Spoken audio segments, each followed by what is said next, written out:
Grabe ba ang lamig sa Benguet?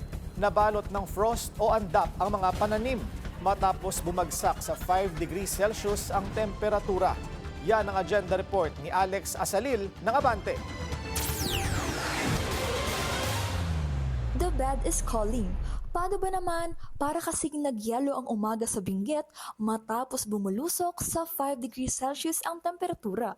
Sa barangay Englandad, Payao-Atok, kita ang andap o frost sa mga pananim, bintana ng mga bahay at maging sa mga sasakyang nakaparada sa labas.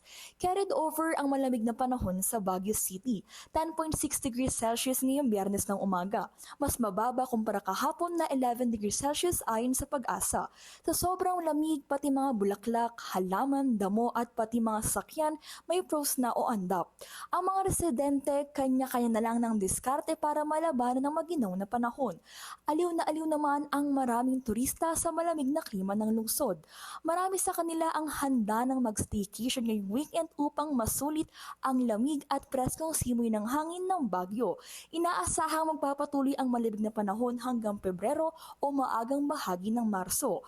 Para sa agenda, Alex Asalil, Abante. Manatiling nakatutok sa Bilyonaryo News Channel. Sumubaybay sa aming social media accounts at mag-subscribe sa aming YouTube channel para sa mga eksklusibong balita at storya.